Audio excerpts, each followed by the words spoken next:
उन्होंने कहा कि इसको कहने में अतिशयोक्ति नहीं होगी कि नक्सलवाद का खतरा भारत के इतिहास में आज तक आंतरिक सुरक्षा के लिए उत्पन्न सबसे बड़ा खतरा है। 13 अप्रैल 2006 और 31 मार्च 2026 प्रधानमंत्री श्री नरेंद्र मोदी जी की सरकार ने उस चीज को जो डॉक्टर मनमोहन सिंह समझ गए थे, मगर जिस विवशता के चंगुल में जकड़कर और नक्सली दिमाग वालों से भरी हुई सुपर कैबिनेट यानी एनईसी के द्वारा उनको कुछ करने नहीं दिया गया था, यदि वह कार्य सिद्ध करके दिखाया तो प्रधानमंत्री श्री नरेंद्र मोदी जी ने। मगर देश का एक ऐसा गृह मंत्री है जिसे इसमें गर्व का अनुभव नहीं हो रहा है।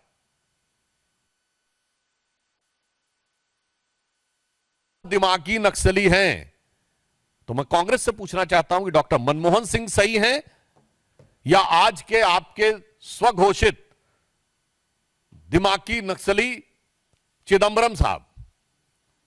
और ये पी चिदंबरम साहब वो हैं, इनके लिए क्या कहा जाए, जिस यूपीए के पशुपति से लेकर तिरुपति तक रेड कॉरिडोर बना था, 180 से अधिक जिले नक्सलवाद से प्रभावित हो गए थे।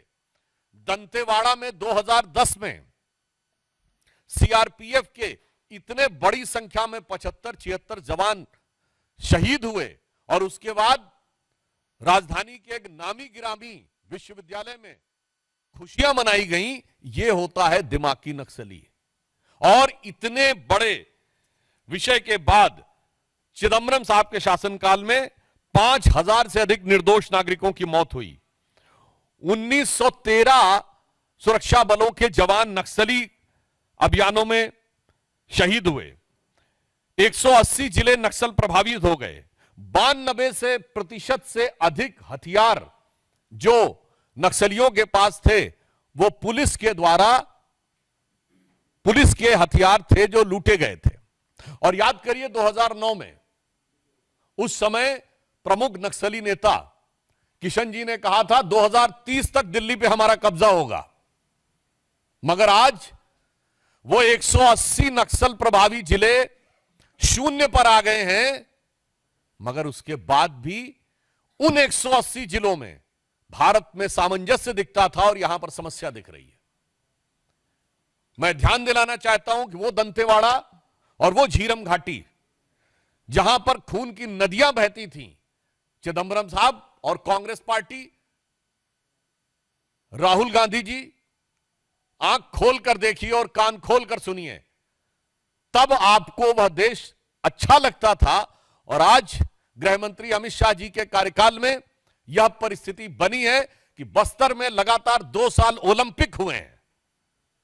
यह सौहार्दपूर्ण, सकारात्मक और युवा ऊर्जा का प्रतिनिधित्व करता हुआ बस्तर अच्छा नहीं लगता है। अभी मात्र कुछ दिन पहले नेशनल हैंडलूम डे के ऊपर रायपुर में ट्राइबल एरियाज के युवकों के द्वारा हैंडलूम कपड़ों को रैंप पे वॉक किया गया।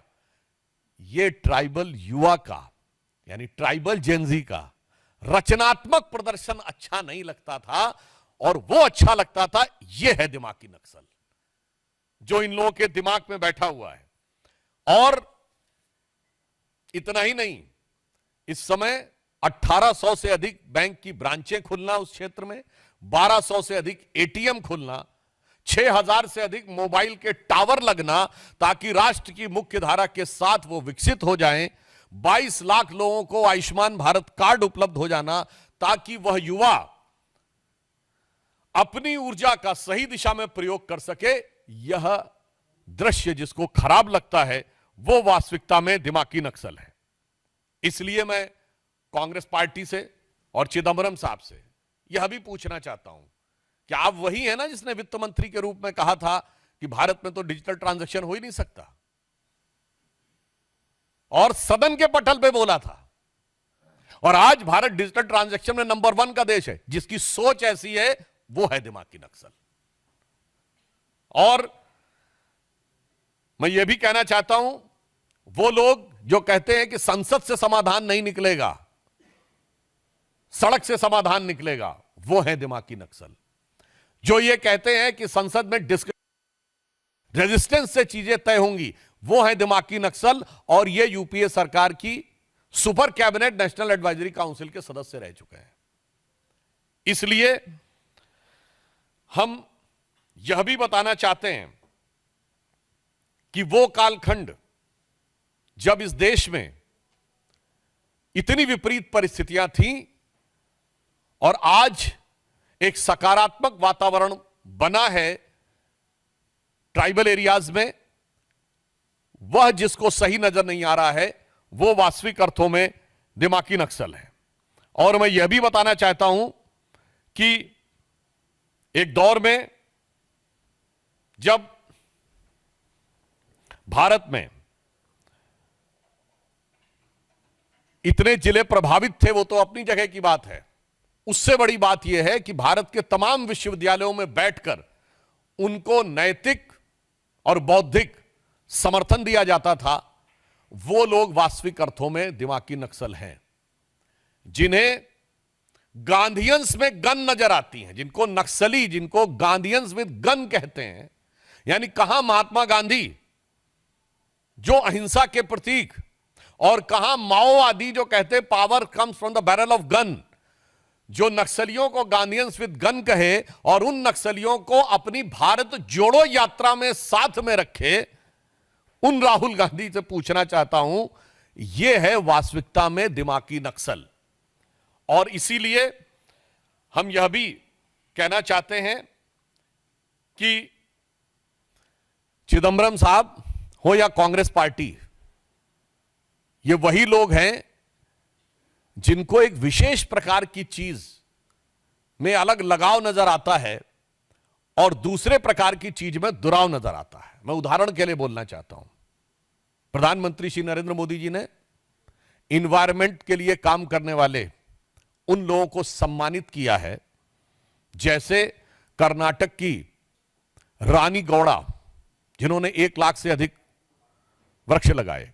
एक अन्य कर्नाटक की महिला जिनको वृक्ष माता कहा जाता है, और याद करिए वो आई थी पद्म अवार्ड लेने नंगे पैर राष्ट्रपति भवन में। मगर ये लोग इन्वायरमेंटलिस्ट नजर नहीं आते थे, जो लोग एयर कंडीशन कमरों में दिल्ली में बैठकर और भारत चीन सीमा के ऊपर होने वाले भारत की सुरक्षा की दृष्टि से महत्वपूर्ण इंफ्रास्ट्रक्चर को रोकने का काम करते थे, वो लोग इन्वायरमेंटलिस्ट नजर आते थे।